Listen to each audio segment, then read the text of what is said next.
Thank you ಮಾವು. ಯಾಕೆ ಭಯ ಆಯ್ತಾ? ನನಗೆ ಕೆಮ್ಮು ಬರ್ತಾ ಉಂಟು. ಏನಿಲ್ಲ, ghee roast long time cook ಆಗ್ಬೇಕು ಅದಕ್ಕೆ ಬೆಳಿಗ್ಗೆಯಿಂದ ಸಂಜೆವರೆಗೆ ಮಾಡುದಾ?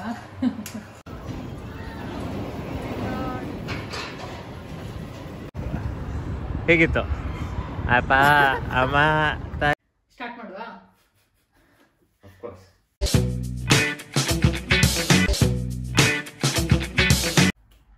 Hello guys, welcome back to my channel. Hello, hi. ಏನಕ್ಕೆ ಕೇಕ್? ಇವಳ ಬರ್ತ್ಡೇ ಇವತ್ತು, ಸೊ ಯಾ, ಹಾಗೆ ಸ್ಮಾಲ್ ಸೆಲೆಬ್ರೇಷನ್. ಎಸ್, ನೋಡಿ ನನ್ನ ಬರ್ತ್ಡೇ ಅಂತ ಹೋಗಿ ಕೇಕ್ ತಗೊಂಡು ಬಂದಿದ್ದಾರೆ. ಲಾಸ್ಟ್ ಇಯರ್ ನನ್ನ ಬರ್ತ್ಡೇನ ನಾವು ಬ್ಯಾಂಗ್ಳೂರಲ್ಲಿ ಅತ್ತೆ ಮಾವನ ಜೊತೆ ಸೆಲೆಬ್ರೇಟ್ ಮಾಡಿದ್ವಿ. ಈ ಸರ್ತಿ ಫ್ಯಾಮಿಲಿನ ಮಿಸ್ ಮಾಡ್ತಾ ಇದ್ದೇವೆ. ಅತ್ತೆ ಮಾವ, ಅಪ್ಪ ಅಮ್ಮ, ನನ್ನ ತಮ್ಮ ಎಲ್ಲರನ್ನೂ ಮಿಸ್ ಮಾಡ್ತಾ ಇದ್ದೇವೆ. ಬಟ್ ಯಾ, ಈ ಸರ್ತಿ ಜಪಾನಲ್ಲಿ ಸೆಲೆಬ್ರೇಟ್ ಮಾಡ್ತಾ ಇದ್ದೇವೆ. ಹೇಗೆ ಅನಿಸ್ತಾ ಇದೆ? ನೀವು ಹೇಳ್ಬೇಕಲ್ಲ. ನನ್ಗೆ ಖುಷಿ ಆಯ್ತು. ನಾನು ಅನ್ಕೊಂಡೇ ಇರಲಿಲ್ಲ. ಸಿಂಪಲ್ ಆಗಿ ಮನೆಯಲ್ಲೇ ಸೆಲೆಬ್ರೇಟ್ ಮಾಡ್ತಾ ಇದ್ದೇವೆ. ಖುಷಿ ಆಗ್ತಾ ಇದೆ. ಸ್ಟಾರ್ಟ್ ಮಾಡುವ.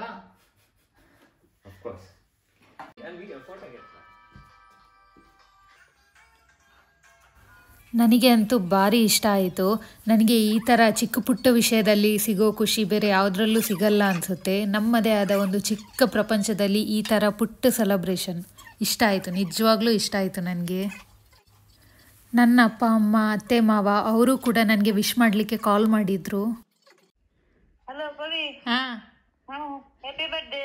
Thank you. Cake. Thank you. Thank you ಮಾವು. Thank you. ಏನಂದ್ರೆ ಇವ್ರು ಅಂತಿದ್ರು ಇವತ್ತು ಬರ್ತ್ಡೇ ಅಲ್ವಾ, ಹೊರಗಡೆ ಲಂಚಿಗೆ ಹೋಗೋಣ ಅಂತ. ಅದಕ್ಕೆ ನಾನಂದೆ ಹೊರಗಡೆ ಎಲ್ಲ ಏನು ಬೇಡ, ಮನೆಯಲ್ಲೇ. ಬಟ್ ಏನಂದ್ರೆ ಇವತ್ತು ನನ್ನ ಬರ್ತ್ಡೇ ಅಲ್ವಾ, ಹಾಗಾಗಿ ಇವ್ರು ನನಗೆ ಅಡಿಗೆ ಮಾಡಲಿ ಅಂತ. ನನಗೆ ರೆಸ್ಟ್ ಇವತ್ತು. ಹಾಗೆ ನನ್ನ ಫೇವ್ರೆಟ್ ಪ್ರಾನ್ಸ್ ತಂದಿದ್ವಿ ಮೊನ್ನೆ, ಹಾಗಾಗಿ ಪ್ರಾನ್ಸ್ ಇದ್ದೆ ಏನಾದರೂ ಮಾಡಿ ಕೊಡ್ತೀರಾ? ಅದನ್ನೇ ಇವತ್ತು ಪ್ರಾನ್ಸ್ ಅಂತೂ ಗೀ ರೋಸ್ಟ್ ಟ್ರೈ ಮಾಡುವ. ಗೀ ರೋಸ್ಟ್ ಚೆನ್ನಾಗಿರುತ್ತೆ ಎಲ್ಲೋ ಗೊತ್ತಿಲ್ಲ, ಪರವಾಗಿಲ್ಲ. ನೋಡುವ. ಪ್ರಾನ್ಸ್ ಗೀ ರೋಸ್ಟ್ ಮಾಡ್ತಾರಂತೆ. ನಾನು ಎಂತ ಹೆಲ್ಪ್ ಮಾಡೋದಿಲ್ಲ, ನೋಡುವ. ಎಲ್ಲ ನೀವೇ ಮಾಡಬೇಕು. ಹೌದೌದೌದು, ನೋಡುವ. ಯಾಕಂದ್ರೆ ಯಾವಾಗ್ಲೂ ಹಾಗೆ ಅಡಿಗೆ ಮಾಡ್ತೆ ಅಂತ ಹೇಳ್ತಾರೆ, ಮಾಡಿ ಆದ್ಮೇಲೆ ಎಲ್ಲ ಇಲ್ಲಿ ಬಿಸಕಿಟ್ಟಾಗಿರ್ತದೆ. ಮತ್ತೆ ಪಾತ್ರೆ ಒಂದಿಷ್ಟು ರಾಶಿ ಇರ್ತದೆ, ಎಲ್ಲ ನಾನೇ ತೊಳಿಬೇಕು. ಇವತ್ತು ಹೇಗೆ ನೋಡುವ, ಸೇಮ್ ಇರಬಹುದು. ಸರಿ, ನೋಡುವ. ಇವಾಗ ಸ್ಟಾರ್ಟ್ ಮಾಡ್ತಾರಂತೆ ಮಾಡ್ಲಿಕ್ಕೆ, ನೋಡುವ. ಒಳ್ಳುಂಡು ನಡಿ. ಈಗ ನನ್ನ ಜೊತೆ ಕೇಳ್ತಾ ಇದ್ದಾರೆ, ಅವು ಒಲ್ಲುಂಡು ಒಂದು ಒಲ್ಲುಂಡು ಅಂತ. ಇವತ್ತು ನಾನು ಎಂತ ಹೇಳುದಿಲ್ಲ, ಎಲ್ಲ ಅವರೇ ಹುಡುಕಿ ಮಾಡ್ಬೇಕು. ನೋಡುವ. ಜುಂಡು ಇಲ್ಲಿ ಬ್ಯಾಡಿಗೆ ಮೆಣಸು ಸಿಗಲ್ಲ, ಇಲ್ಲಿ ಸಿಗುದು ಅದ್ರ ಹೆಸರು ಗೊತ್ತಿಲ್ಲ ನನಗೆ. ತೋರಿಸಿ. ಇದು ಈ ಮೆಣಸು ಸಿಗೋದು, ಅದು ಇಂಡಿಯನ್ ಸ್ಟೋರಿಗೆ ಹೋಗಿ ನಾವು ತಗೋಬೇಕು. ಇವರು ಕಿಚನಿಗೆ ಬರೋದೇ ಅಪರೂಪ ಅಲ್ವಾ, ಯಾವ ಇಂಗ್ರೀಡಿಯೆಂಟ್ ಎಲ್ಲಿದೆ ಅಂತ ಗೊತ್ತಿರಲ್ಲ, ಹಾಗಾಗಿ ನಾನೇ ರೆಡಿ ಮಾಡಿ ಕೊಟ್ಟೆ. ಇಲ್ಲಿ ಫಸ್ಟಿಗೆ ಪ್ರಾನ್ಸ್ನ ಕ್ಲೀನ್ ಮಾಡಿ ಇಟ್ಕೊಂಡ್ರು. ಇದು ಸಾಲ್ಟ್. ಸಾಲ್ಟ್ ಏನಕ್ಕೆ? ಬರೀ ಮ್ಯಾರಿನೇಷನ್, ಸಾಲ್ಟ್ ವಾಟರ್ ಮ್ಯಾರಿನೇಷನ್ ಸ್ವಲ್ಪ ಚೆನ್ನಾಗಿರುತ್ತೆ ಅಂತ. ಬ್ಯಾಡ್ಗೆ ಮೆಣಸಿದು ಸ್ವಲ್ಪ. ಇದು ಬ್ಯಾಡಿಗೆ ಮೆಣಸಲ್ಲ, ಜಾಪನೀಸ್ ಬ್ಯಾಡ್ಗೆ ಮೆಣಸು ಅಷ್ಟೇ. ಅದು ತುಂಬಾ ಖಾರ ಉಂಟು. ಹೌದಾ? ಅಷ್ಟು ಹಾಕ್ಬೇಡಿ, ತುಂಬಾ ಖಾರ ಆಗ್ತದೆ. ಊರಿನ ಮೆಣಸು ತರ ಅಲ್ಲ ಅದು. ಪರವಾಗಿಲ್ಲ, ಇದು ತುಂಬಾ ಖಾರ ಆಗ್ತದೆ. ಇರ್ಲಾ, ನಾಳೆ ಗೊತ್ತಾಗುತ್ತೆ.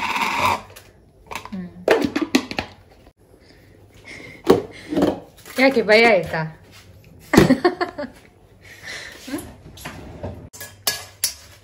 ಆಯಿಲ್ ಹಾಕ್ಲಿಕ್ಕಿಲ್ಲ, ಹಾಗೆ ಡ್ರೈ ರೋಸ್ಟ್. ಡ್ರೈ ರೋಸ್ಟ್ ಮಾಡಿ ಸ್ವಲ್ಪ ಜೀರಿಗೆ ಎರಡು ಹಾಕಿ ಕೊಡ್ಬೋದು. ಎಷ್ಟು? 2 ಟೀ ಸ್ಪೂನ್. 2 ಟೀ ಸ್ಪೂನ್ ಅಷ್ಟೇ. ಇದು ಸೋಂಪು ಬರೀ 1 ಸಾಕು ಅಷ್ಟೇ. ನೆಕ್ಸ್ಟ್ ಸ್ವಲ್ಪ ಕೊರಿಯಾಂಡರ್ ಸೀಡ್ಸು ಸಾಕಷ್ಟು. ಸಾಕು. ಇವತ್ತು ನೀವೇನ್ ಮಾಡ್ತೀರಾ ಅದನ್ನ ಕಣ್ಣು ಮುಚ್ಚಿ ತಿಂತೆ. ಹೇಗಾದ್ರೂ ಪರವಾಗಿಲ್ಲ. ಅಷ್ಟು ಖಾರ ಇರುತ್ತೆ ಅನ್ಸುತ್ತೆ, ಕಣ್ಣು ಮುಚ್ಕೊಂಡೇ ತಿನ್ನಾಗಿ. ಅದಾದ್ಮೇಲಿಂದ ಸ್ವಲ್ಪ ಪೆಪ್ಪರ್ ಕಾರ್ನ್ ಹಾಕ್ಬೇಕು. ಆಮೇಲೆ ಸ್ವಲ್ಪ ಮೆಂತೆ. ಇದನ್ನ ಒಂದು ಸ್ವಲ್ಪ ರೋಸ್ಟ್ ಮಾಡ್ಕೋಬೇಕು. ನೋಡಿ, ಇದನ್ನ ಇವ್ರು ಹೇಳಲೇ ಇಲ್ಲ. ಇಲ್ಲಿ ಸ್ವಲ್ಪ ಟ್ಯಾಮರಿನ್ ನೀರಿಗೆ ಹಾಕಿ ಇಟ್ಟಿದ್ದಾರೆ. ಇಲ್ಲಿ ಜಪಾನಲ್ಲಿ ಅಂತೂ ಈ ಟ್ಯಾಮರಿನ್ ನೋಡ್ಲಿಕ್ಕೆ ಸಿಗುದಿಲ್ಲ. ನಮ್ಮ ಇಂಡಿಯನ್ ಫ್ರೆಂಡ್ಸ್ ಅವರು ರಿಟರ್ನ್ ಇಂಡಿಯಾಗೆ ಹೋಗ್ಬೇಕಾದ್ರೆ ನಮ್ಗೆ ಕೊಟ್ಟು ಹೋಗಿದ್ದು. ಆಯ್ತಾ? ಆಯ್ತು, ಸಾಕು. ಒಂದು ಸ್ವಲ್ಪ ಗಾರ್ಲಿಕ್ನು ಹಾಕಿ ರೋಸ್ಟ್ ಮಾಡ್ಕೋಬೇಕು.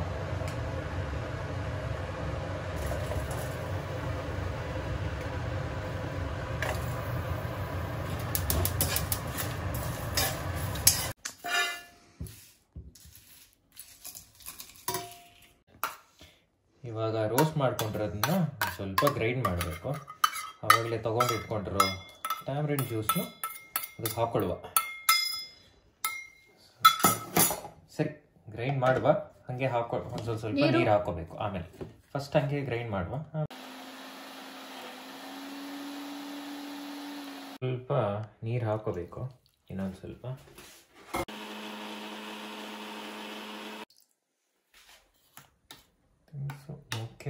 ಜಾಗ್ರಿ ಮಾಡಿ ಇವಾಗ ಇಲ್ಲಿ ಪೇಸ್ಟ್ ಮಾಡಿ ಇಟ್ಕೊಂಡ್ರು.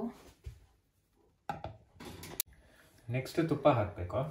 ಈ ತುಪ್ಪ ನೋಡಿ, ನನ್ನ ಅತ್ತೆ ಪ್ರೀತಿಯಿಂದ ಅವರೇ ಮನೆಯಲ್ಲಿ ಮಾಡಿದ ತುಪ್ಪ ನಮ್ಗೆ ಇಲ್ಲಿ ಕಳಿಸಿ ಕೊಟ್ಟಿದ್ದು. ಹರಿಯವರ ಫ್ರೆಂಡ್ಸ್ ಬರೋರಿದ್ರು, ಅವ್ರ ಜೊತೆ ಕೊಟ್ಟು ಕಳಿಸಿದ್ದು.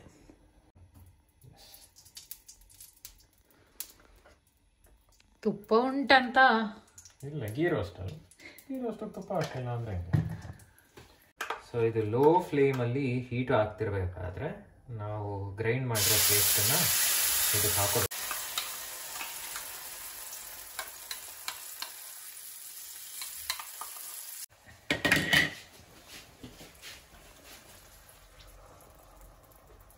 ಎಷ್ಟೊತ್ತು ಮಾಡಬೇಕು ಗೊತ್ತಿಲ್ಲ. ಇದು ಫುಲ್ಲು ಗೀ ಜೊತೆ ಮಿಕ್ಸ್ ಆಗಬೇಕು, ಅಲ್ಲಿವರೆಗೂ ಹೀಟ್ ಮಾಡಬೇಕು. ಸೊ ಎನಿವೇಸ್ ನಮ್ಮಿಬ್ಬರಿಗೆ ಅಲ್ಲ, ಕ್ವಾಂಟಿಟಿ ಕಮ್ಮಿ ಮಾಡೋದು. ಸೊ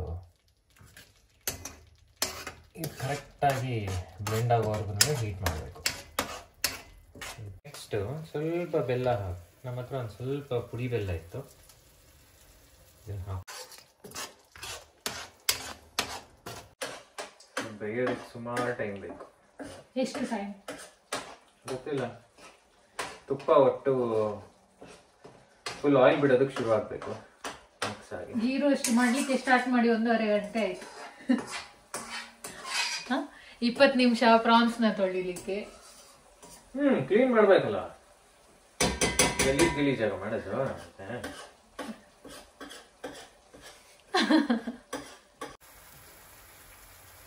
ಎಷ್ಟು ರುಚಿಗೆ ತಕ್ಕ ಉಪ್ಪು ಫಸ್ಟ್ ಒಂದು ಸ್ವಲ್ಪ ಹಾಕೊಂಡ್ರಲ್ವ, ಆಮೇಲೆ ಕಮ್ಮಿ ಆದರೆ ಆಮೇಲೆ ನೋಡುವ. ಜಾಸ್ತಿ ಹಾಕೊಳ್ಳೋದು ಬೇಡ.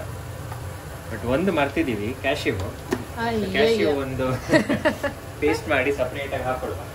ಎಂತ ಮಾರೆ ನೀವು ಅಡಿಗೆ ಮಾಡುವಾಗೆಲ್ಲ ಹಾಗೆಲ್ಲ ಮರಿಬಹುದಾ? ಪರವಾಗಿಲ್ಲ, ಅಟ್ಲೀಸ್ಟ್ ತಿಂದಾದ್ಮೇಲೆ ಹೇಳ್ತಿಲ್ಲ. ಕ್ಯಾಶ್ಯೂ ಒಂದು ಸಪ್ರೇಟಾಗಿ ಪೇಸ್ಟ್ ಮಾಡ್ಕೊಂಡು ಇದಕ್ಕೆ ಹಾಕುವ. ಅಲ್ಲಿವರೆಗೂ ಇದರಲ್ಲಿ ಲೋ ಫ್ಲೇಮಲ್ಲಿ ಸ್ವಲ್ಪ ರೋಸ್ಟ್ ಆಗಲಿ. ಸ್ವಲ್ಪ ಕ್ಯಾಶ್ಯೂ ಹಾಕೋಣ.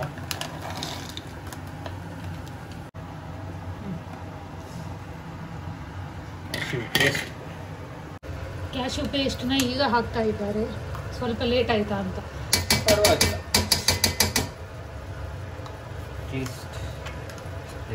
Actually taste ಕೊಡೋದಿದೆ ghee ರೋಸ್ಟಲ್ಲಿ. ಅಷ್ಟು ಸವತ್ತಾಗೋದಿಲ್ಲ. ಮೇನ್ ಇಂಗ್ರೀಡಿಯೆಂಟ್ ಅನ್ನೇ ಮಿಸ್ ಮಾಡಿದ್ದೀರಾ. ಗೀ ರೋಸ್ಟ್ ಈಗ ರೆಡ್ ಕಲರ್ ಆಗಲಿಲ್ಲ, ಯಾಕಂದ್ರೆ ನಾವು ಮೆಣಸು ಜಾಸ್ತಿ ಹಾಕಲಿಲ್ಲ ಅಲ್ಲೂ.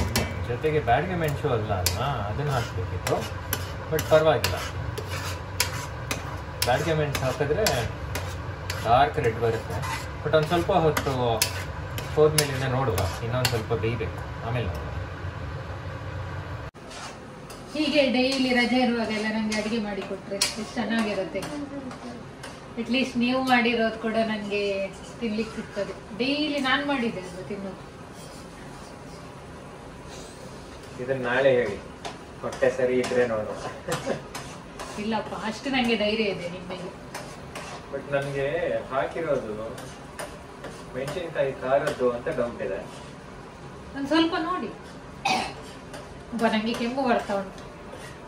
ಕೆಮ್ಮು ಬರ್ತಾ ಉಂಟಾ? ಖಾರ ಆಗಿದ್ರೆ ಏನ್ ಮಾಡೋದು ಈಗ? ಏನ್ ಮಾಡೋದು? ಏನು ಮಾಡಕ್ಕಾಗಲ್ಲ. ಪ್ರಾನ್ಸ್ನ ನೀರಲ್ಲಿ ತೊಳೆದು ತಿನ್ನು. ಹೆಂಗೆ? ಅದೇ ಲಾಸ್ಟ್ ಆಪ್ಷನ್. ತುಪ್ಪನ ಒಂದೇ ದಿನದಲ್ಲಿ ಖಾಲಿ ಮಾಡ್ತಾರಾ ಅಂತ?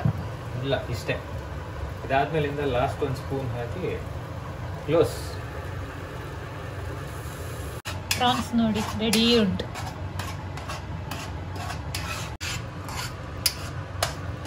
ಇವಾಗ ಒಂದು ಸ್ವಲ್ಪ ಆಯಿಲ್ ಬಿಡೋದಕ್ಕೆ ಶುರು ಆಯಿತು. ಕಲರ್ ಒಂದಿಲ್ಲ ಅಷ್ಟೇ, ಬಿಟ್ರೆ ಗೀ ರೋಸ್ಟ್ ತರನೇ ಕಾಣಿಸ್ತಾ ಇದೆ ಈಗ. ಕಲರ್ ಇನ್ನ ನೋಡುವ, ಸ್ವಲ್ಪ ರೋಸ್ಟ್ ಆದ್ಮೇಲಿಂದ ಬಂದ್ರೆ ಬರಬಹುದು. ಬಟ್ ಇಲ್ಲ, ಈ ನಾವು ಹಾಕಿದ ಮೆಣಸಿದೆ ಅಲ್ವಾ, ಅದರಲ್ಲಿ ಕಲರ್ ಬರಲ್ಲ. ನೋಡುವ. ಪ್ರಾನ್ಸ್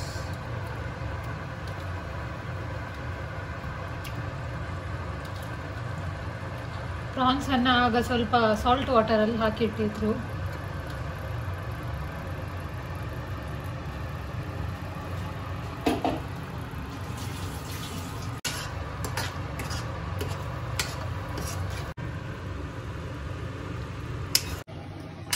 ಇಲ್ಲಿ ನೋಡಿ, ಇದು ಕರಿ ಲೀವ್ಸ್. ಇಲ್ಲಿ ಕರಿ ಲೀವ್ಸ್ ಕೂಡ ಸ್ವಲ್ಪ ಕಷ್ಟ ಸಿಗೋದು, ಸಿಕ್ಕಿದ್ರು ತುಂಬ ಕಾಸ್ಟ್ಲಿ ಇರುತ್ತೆ. ಹಾಗಾಗಿ ನಮ್ಮ ಅತ್ತೆ ಕೊಟ್ಟು ಕಳಿಸಿದ್ರು, ಅಂದರೆ ಬರೋರಿದ್ರು ಇಂಡಿಯಾದಿಂದ. ಹಾಗಾಗಿ ಇದನ್ನು ಒಣಗಿಸಿ ಕೊಟ್ಟು ಕಳಿಸಿದ್ರು. ಇದನ್ನೇ ನಾವು ಹಾಕೋದು.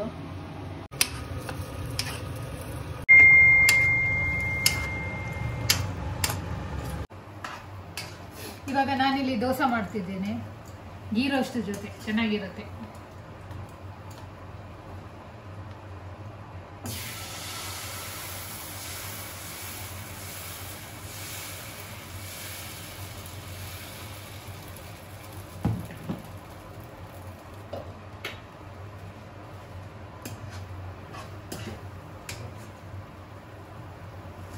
ಈಗ ನಂದು ದೋಸೆ ಮಾಡಿ ಆದ್ರೆ ಸಹ ಇವರದ್ದು ಗೀ ರೋಸ್ಟ್ ಮಾಡಿ ಆಗೋದಿಲ್ಲ. ನೋಡಿಬೇಕಾದ್ರೆ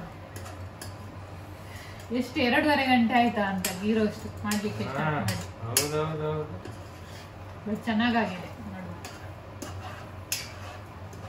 ಏನಿಲ್ಲ, ghee roast long time cook ಆಗ್ಬೇಕು. ಅದಕ್ಕೆ ಬೆಳಿಗ್ಗೆಯಿಂದ ಸಂಜೆವರೆಗೆ ಮಾಡೋದಾ? ಜಾಸ್ತಿ ಅದು ಕುಕ್ ಆದಷ್ಟು ಟೇಸ್ಟ್ ಜಾಸ್ತಿ ಬರುತ್ತೆ, ಗೀ ಟೇಸ್ಟ್ ಬರುತ್ತೆ.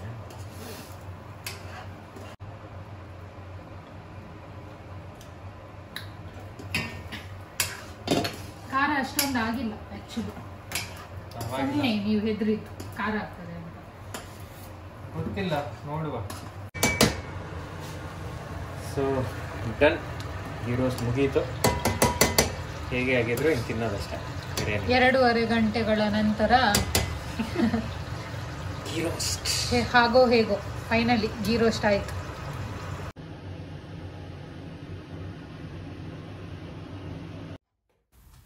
ಗೀ ರೋಸ್ಟ್ ಆ್ಯಕ್ಚುಲಿ ಟೇಸ್ಟಿಯಾಗಿತ್ತು. ದೋಸೆ ಜೊತೆಗೆ ಕಾಂಬಿನೇಷನ್ ತುಂಬ ಚೆನ್ನಾಗಿತ್ತು.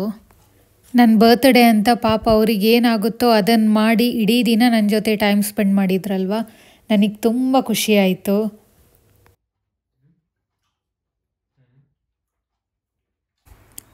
ನಾವು ಊಟ ಮಾಡಿಕೊಂಡು ನಂತರ ಯೋಕೋಹಾಮಾ ಸಿಟಿ ಕಡೆಗೆ ಹೊರಟ್ವಿ.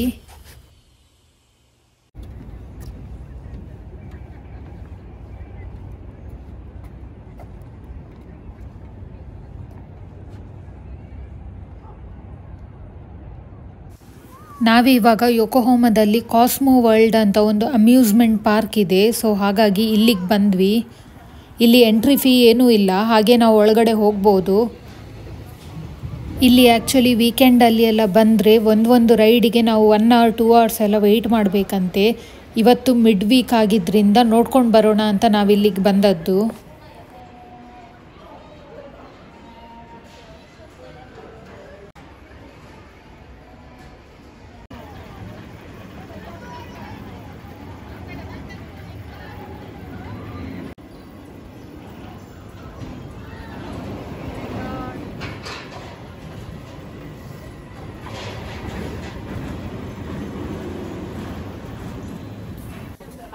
ಇಲ್ಲಿ ನೋಡಿ ಟಿಕೆಟ್ ಕೌಂಟರ್ ಇತ್ತು. ನಾವು ಒಂದು ಡೈವಿಂಗ್ ಕೋಸ್ಟರ್ ಅಂತ ಒಂದು ರೈಡ್ ಇತ್ತು, ಅದಕ್ಕೆ ಟಿಕೆಟ್ ತಗೊಂಡ್ವಿ.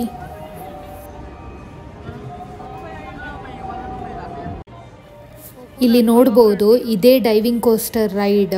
ಇದರಲ್ಲಿ ಕುತ್ಕೊಳ್ಳುವಕ್ಕಿಂತ ಮುಂಚೆ ನಾವು ನಮ್ಮ ಜೊತೆಯಲ್ಲಿದ್ದ ಫೋನ್, ಪರ್ಸ್, ಹೇರ್ ಬ್ಯಾಂಡ್ನ ಕೂಡ ನಾವು ಲಾಕರಲ್ಲಿ ಇಡಬೇಕು. ಪ್ರತಿ ಸೀಟಿಗೂ ಒಂದೊಂದು ಲಾಕರ್ ಇದೆ, ಹಾಗಾಗಿ ಎಲ್ಲವನ್ನು ನಾವು ಲಾಕರಲ್ಲಿ ಇಟ್ಟು ಹೋಗಬೇಕು.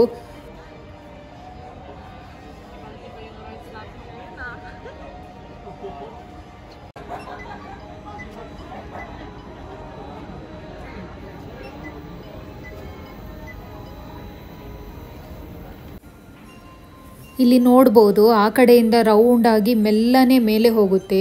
ಮೇಲೆ ಹೋಗಲಿಕ್ಕೆ 1 to 2 minutes ತಗೊಳ್ಳುತ್ತೆ. ಅದು ಅಷ್ಟು ಮೆಲ್ಲಗೆ ಹೋಗಿ ನೆಕ್ಸ್ಟ್ ಸಡನ್ನಾಗಿ ರಪ್ ಅಂತ ಕೆಳಗಡೆ ಹೋಗುತ್ತೆ. ಇವ್ರು ನೋಡಿ ಹೋಗಿ ರೈಡ್ನ ಮುಗಿಸ್ಕೊಂಡು ಬಂದವರು. ಈಗ ನೆಕ್ಸ್ಟ್ ನಾವೇ ಹೋಗಬೇಕಾಗಿರೋದು.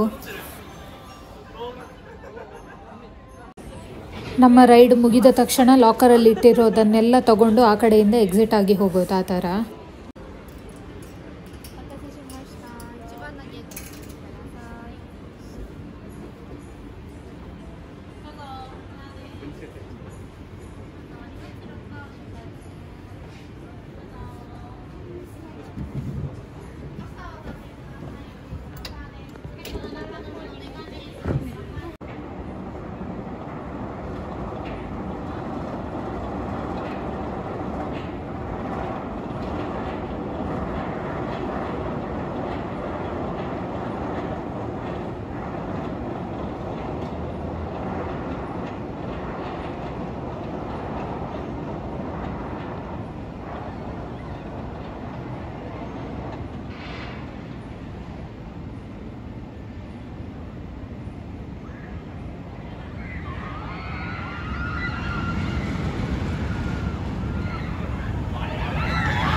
ಹೇಗಿತ್ತು ರೋಲರ್ ಕೋಸ್ಟರ್?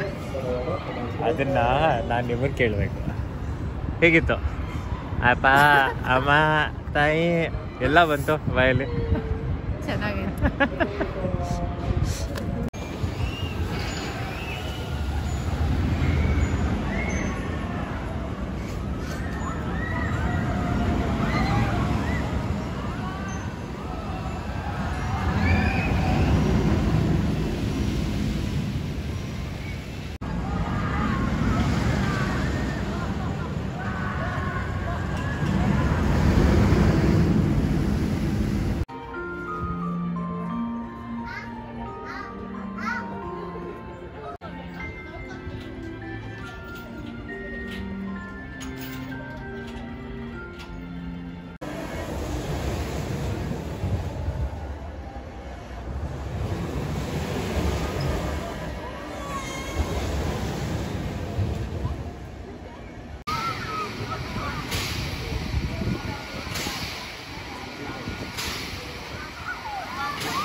ಎಸ್, ನಾವು ಅಮ್ಯೂಸ್ಮೆಂಟ್ ಪಾರ್ಕಿಂದ ಹೊರಗಡೆ ಬಂದ್ವಿ. ನೋಡಿದ್ರಲ್ವಾ ಗೈಸ್, ನನ್ನ ಬರ್ತ್ಡೇ ದಿನ ಹೀಗಿತ್ತು. ನನಗಂತೂ ಫುಲ್ ಖುಷಿ ಆಯಿತು. ಒಂದು ಕಂಪ್ಲೀಟ್ ದಿನ ಒಟ್ಟಿಗೆ ಟೈಮ್ ಸ್ಪೆಂಡ್ ಮಾಡಿದ್ವಿ. ಆ್ಯಂಡ್ ನಾಳೆ ಇವ್ರಿಗೆ ಆಫೀಸಿಗೆ ಹೋಗೋಕ್ಕಿರೋದ್ರಿಂದ ಸ್ವಲ್ಪ ಬೇಗನೆ ಹೊರಟ್ವಿ. ಈ ವ್ಲಾಗ್ನ ಇಲ್ಲಿಗೆ ಮುಗಿಸ್ತಾ ಇದ್ದೇನೆ. ನಿಮಗೆಲ್ಲ ಇಷ್ಟ ಆಯಿತು ಅಂತ ಅಂದ್ಕೊಳ್ತೇನೆ. ನೆಕ್ಸ್ಟ್ ವ್ಲಾಗಲ್ಲಿ ಮತ್ತೆ ಸಿಗೋಣ. ಬಾಯ್ ಬಾಯ್ ಗೈಸ್.